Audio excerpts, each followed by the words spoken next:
Hey, everybody, welcome back. Thanks for joining us as we start the week together in the last chapter of Luke, though it is, as Luke's chapters tends to be, fairly long, but we nevertheless are moving toward the culmination of this gospel. We've been working on it for a long time. We didn't slow ourselves down enough that these stories will coincide with Easter, but we're close. We're not for starting a year ago. September, right? Yeah, I think we started in September, so yeah. Just last September? Yeah. Anyway, okay, for starting several months ago, not a terrible guess. But we today move into the 24th chapter of Luke, and this is Luke's rendition of the Easter story. Luke does an interesting thing here that we'll talk about probably tomorrow. But before we do that, let's get to just his resurrection story, which I'll read for you, then we'll come back and talk through. On the first day of the week, early at dawn, they came to the tomb, taking the spices that they had prepared. They found the stone rolled away from the tomb. But when they went in, they didn't find the body. While they were perplexed about this, suddenly two men in dazzling clothes stood beside them. The women were terrified and bowed their faces to the ground. But the men said to them, "Why do you look for the living among the dead? He's not here, he has risen. Remember how he told you while he was still in Galilee, the Son of Man must be handed over to sinners and be crucified on the third day to rise again." Then they remembered his words, and returning from the tomb, they told all of this to the 11 and to the rest. Now it was Mary Magdalene, Joanna, Mary the mother of James, and the other women with them who told this to the apostles. But the words seemed to them an idle tale, and they did not believe them. But Peter got up and ran to the tomb. Stooping and looking in, he saw the linen cloth by themselves, and then he went home, amazed at what had happened. So, you know this. Again, if you're a Bible person, if you're a church person, you know this. Every Easter story in the four Gospels has its own nuance, its own thing that it emphasizes, its own sort of character. And I think we see that in Luke, though I think we'll make a good case today that that's connected to the things that Luke has shown us consistently. So the gist of the story, because of the Sabbath, they have to wait to prepare Jesus' body. They go to do it on Sunday. They find when they're there, the stone has been rolled away. Remember that Luke hasn't mentioned a stone at this point, but we fill that gap in from other places, from other stories. And there's this wonderful word, while they were perplexed. In other words, why they considered this. And if you would jump all the way back to the story of Jesus' birth, we will remember that when the shepherds showed up, Mary pondered these things in her heart. That's the idea here. They're perplexed. They're questioning what it means. When suddenly two men in clothes, angels, is the simplest way to think about this, show up and announce this thing to them. He's not here. And they remind them of the things Jesus said. And the women, Mary, and Joanna, as well as maybe some others who aren't named, they're so excited. They return, they rush from the tomb. They go and find the disciples, the 11 now titled, and share the news with them. And this is the part of this that I think is vintage Luke is that Luke would love the idea. He's not the only one to do this, but Luke would love the idea of the women being the first hearers. That's a shocking.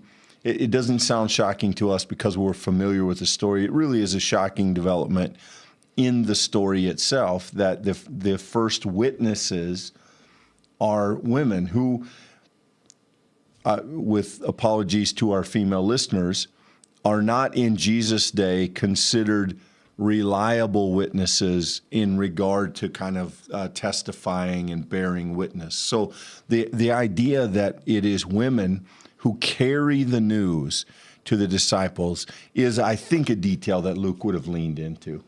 I couldn't agree more, Clint. I think that the reality of that is lost on us in some ways, but I actually think that if we look closely enough, we can see that embedded directly in Luke's account itself. And let's just take a look at that here. He says, verse 11, these words, the witness of these women, seemed to the disciples an idle tale, and they didn't believe them. And I think that right there gives a nod to exactly what you're saying, that when the women come to give an account, only one of them, as Luke tells the story. Now, John is going to tell this story a little bit differently than what Luke does, but as Luke gives us this story, it's Peter who then rushes off, runs to the tomb, and takes the evidence of the women with enough seriousness that he's going to explore it himself. And of course, when he goes and sees the linen cloths by themselves, he goes home amazed. Clint, that's another detail I think that's worth pointing out, is that if one had stolen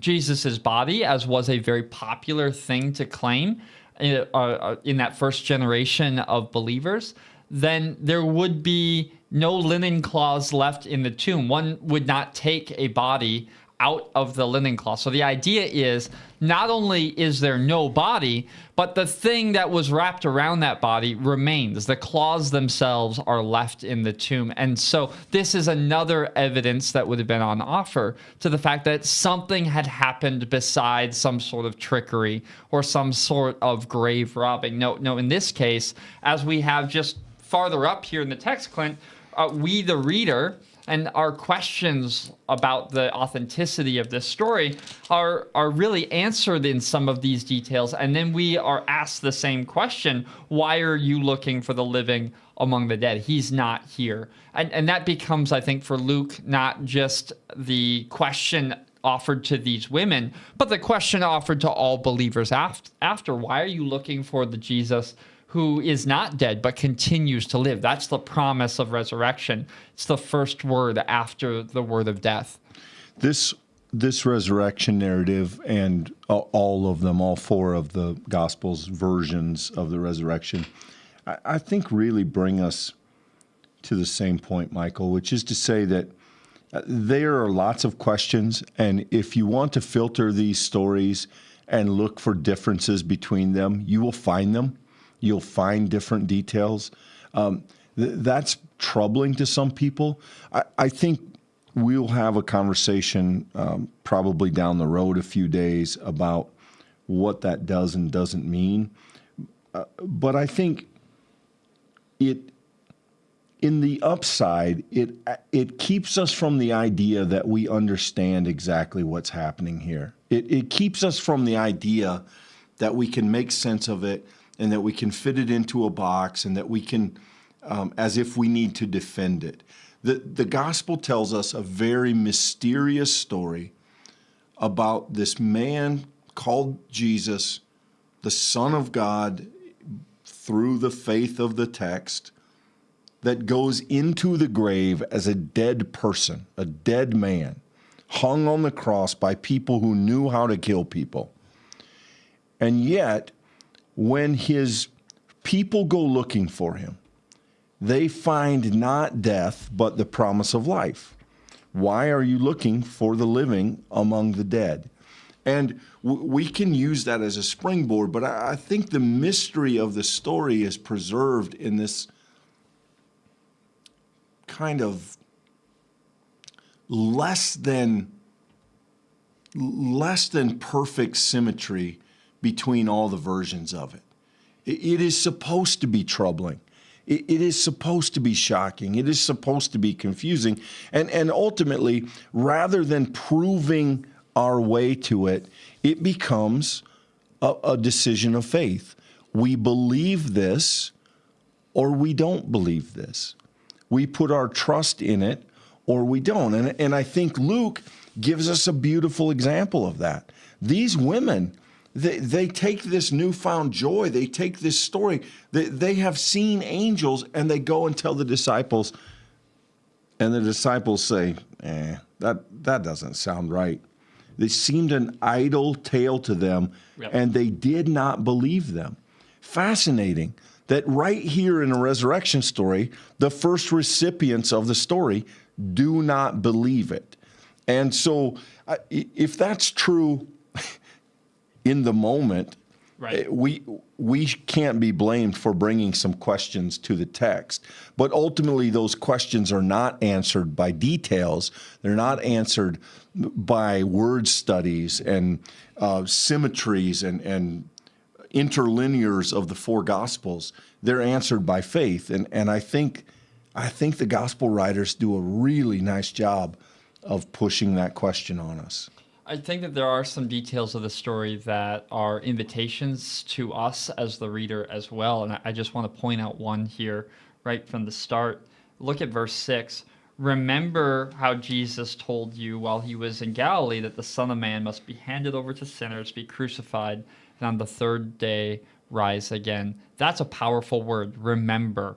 Because to the women, it functions as an invitation to look back over their life and time with Jesus and to survey the breadth of those teachings, and then to see that the thing that they see in front of themselves right now, this shocking, unbelievable thing, that is the very thing that Jesus had been preparing them for the entire time. It becomes that light bulb moment, that aha opportunity in which a thing that seems disjunctive or surprising becomes an opportunity to see the truth of everything that had built up to that point as they stood there. The other thing that it serves to do, and I think that we should be very, very clear in this, is that the remember how he told you also gives us, the reader of Luke, the recipients of this gospel, this telling of the life of Jesus, an invitation to ourselves go back and see how that case was laid out. Because Luke, of course, all the gospel writers are doing this, Clint, but Luke certainly has provided for us a reliable and consistent record of the number of times that Jesus did explicitly say this thing. And so for us, the remembering doesn't necessarily look like us going back and remembering, that time that we had dinner with him on the Sea of the Galilee and that time that we were talking on the way to Jerusalem. No, what we remember are the times specifically chosen by Luke and cataloged in this book in which Jesus said these explicit and exact things. And this provides, I think, for us a kind of narrative summing up. All of the stuff that came before is realized here in this moment. It's realized in the moment of the empty tomb. It has now come to pass. The stuff that Jesus said would be now is. And everything on the other side of that opens into a whole new kind of reality, a whole new kind of life. And Clint, we shouldn't forget, of course, that Acts is part 2 of the book of Luke, so it's going to tell the story of what comes on the other side of the grave. But this is a fulcrum point. The cross and the grave, they stand at the center of this important story. Everything that came before speaks to it, and everything that comes after it will be referenced by it. And that's the way that Luke has constructed the narrative for us to see the reality of that. It's perhaps more true in the Old Testament in terms of language, but the word remember here in Greek does have a sense of not just call to mind, but to understand. So when the angel tells the women to remember the things he said, it's more than just that they have forgotten something, some comment. It's that they have not understood. And again, I think Luke, through the telling of this story, is asking us the same. What do you understand of Christ? And then, his resurrection account ends with Peter got up and ran to the tomb and looked in, and he went home amazed at what had happened. Now, again, you have the idea of perplexed. You don't yet have the idea of understand. You don't have yet the idea of connecting the pieces of what was with what now is.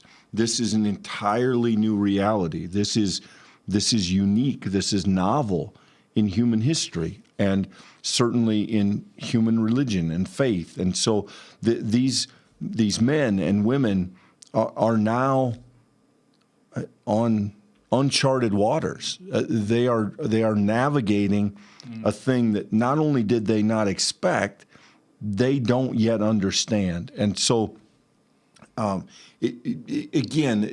we say this a lot, but it is a difficulty for us to manufacture that because we are accustomed to the story.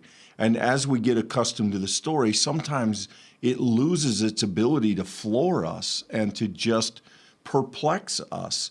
And so, as best as possible, we have to try and re-enter this mysterious, strange tale each time we encounter it so that it asks us the right questions and so that hopefully it helps us understand what we are putting our faith in and who it is that we're giving our trust. So, Clint, I think a really interesting detail that is maybe emphasized in greater detail in other Gospels, but is present here in this one, and I want to point out, is not only were the women perplexed, but they are terrified.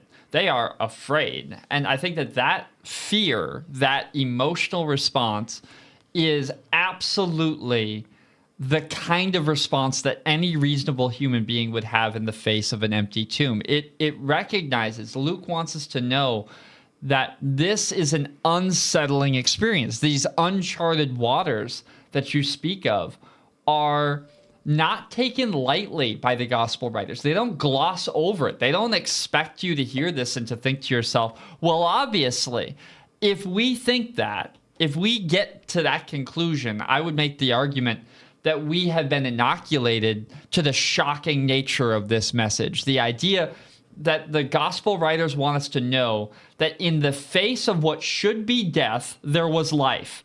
And that's a terrifying prospect because what in our life has prepared us for that possibility? What could we compare that to? None of us have experienced that in the way that these women that first day did. And I think it's the fear that's listed in every gospel in some way, and it is included here, this terrifying reality at the presence of these men. And I think that's extrapolatable to the experience that they're having in general. It's that fear that in some ways I think gives weight to the experience that Luke is describing here, because they are truly walking on uncharted territory. They are in a place no human had been before, and they are not understanding it either at a mental or an emotional level.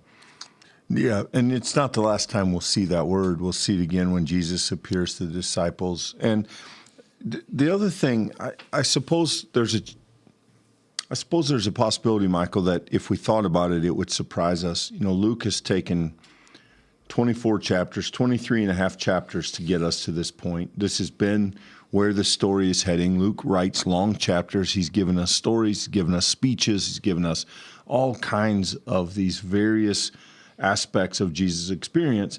And it may, in that context, be surprising that he gives us 12 verses about the resurrection. Yeah. The Bible, as much as it dominates our conversation in the modern world, the Bible is not particularly interested in proving the claim of resurrection. The Bible is fascinated with the question, what does it mean? But it doesn't feel compelled to say, well, because this happened and this person saw it and that person saw it. That's in there. I won't argue that that's not in parts of the Gospels or parts of the New Testament, but it's not the theme you would think. You would expect an entire chapter from Luke on why this happened, on who saw it, on proving it.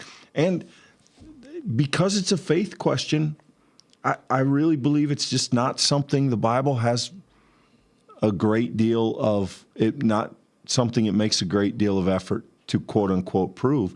It simply presents it as a fact and then asks, what did people do with it? And then ultimately, what will you do with it? And I think, you know, again, to the point of credibility,